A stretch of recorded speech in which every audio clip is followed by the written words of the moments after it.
સુપ્રસિદ્ધ પ્રવાસન સ્થળ દીવને હવે ગીરના બીચો ટક્કર આપશે. ઉના ગીરમાં બીચોના પ્રચાર અને વિકાસ માટે રાજ્ય સરકાર અને સ્થાનિક કલેક્ટર દ્વારા કમર કસવામાં આવી છે. સુંદર રમણીય દેખાતા દ્રશ્યો ગોવા કે દીવના નહીં પરંતુ ગુજરાતના ગીરના અહેમદપુરા માંડવી બીચના છે. આ બીચ દીવના ગોગલા અને અડીને આવ્યો છે. દીવની હદ પૂરી થાય અને અહીંથી ગુજરાતના ગીરની હદ પૂરી થાય છે.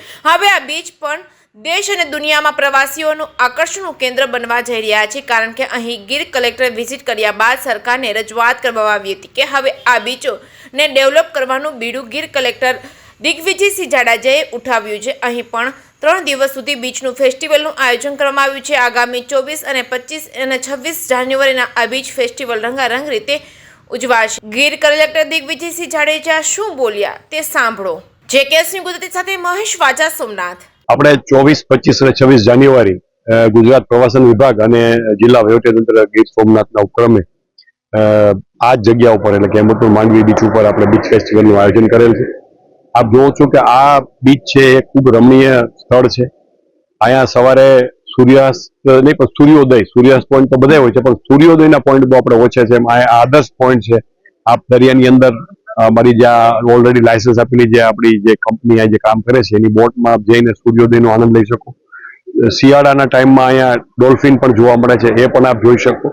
બીજી ઘણી બધી પ્રવૃત્તિઓ વોટર સ્પોર્ટ્સની છે જે ખૂબ સારા ઇન્ટરનેશનલ સ્ટાન્ડર્ડના જે ઇક્વિપમેન્ટ છે એનો આપ લાભ લઈ શકો. બીજું કે આપ જ્યાં ખુલ્લો પડ જોવો છો એમાં આપણે ચિલ્ડ્રન પ્લે એરિયા કે આ રીતિને ધ્યાનમાં રાખીને બાળકો માટે જ ખાસ, બહુ મોટી રાઇડની પણ બાળકો છે એ એની સેફ્ટીને ધ્યાન રાખી અને એવી રાઇડ્સને હું આપું એક એમ્યુઝમેન્ટ પાર્કનું આયોજન કરશું.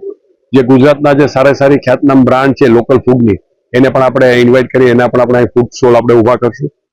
3 દિવસ રાત્રે જે એનો જે લેઝર શોનું છે એનું આપણે આયોજન કરેલ છે અને દેશના ખ્યાતનામ કલાકારો છે એનું લાઈવ કન્સર્ટ આપણે 3 દિવસ અહીં રાખશું. મલ્ટીમીડિયા શોનું પણ આપણે આયોજન કરવા જઈ રહ્યા છીએ. બીજું વિશેષ આપણે જે આપણા જે સ્થાનિક જે સમાજ કે ખારવા સમાજ છે એની પોતાની સંસ્કૃતિ છે, પછી આપણી યુનિવર્સિટી સંસ્કૃત યુનિવર્સિટી છે એની પોતાની આગવી ઓળખ છે, અહીંની જે કોલેજીસ છે એના વિદ્યાર્થીઓમાં જે છૂપું ટેલેન્ટ છે એ લોકોને આપણે પ્રમોટ કરી અને કાર્નિવલમાં આપણે રોડ ઉપરના તો બધા ફ્લોર જોયા હશે, ટેબલ્યુ જોયા હશે, પણ દરિયાની અંદર આપણે એ પહેલી વાર પ્રયોગ આપણે કરીએ છીએ કે દરિયાની અંદર આપણે જે આપણા માછીમાર સમાજની જે મોટી બોટ આવે છે એમાં ટેબલ્યુ બનાવી અને એને પેરેલલ રોડ ઉપર આપણા જે આ બાળકો મેં કીધું બીચ ઉપર એનું પરફોર્મ કરે એવું આપણે આયોજન કરવા જઈ રહ્યા છીએ.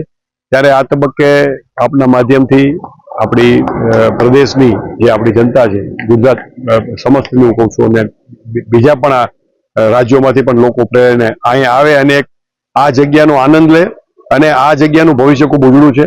ગુજરાત સરકાર શ્રી નવા જ્યારે ટુરિઝમ સ્પોટ ડેવલપ કરવા જઈ રહી છે ત્યારે મને આશા છે કે આ જગ્યા ભવિષ્યમાં ખૂબ જ સુંદર વિકાસ પામશે.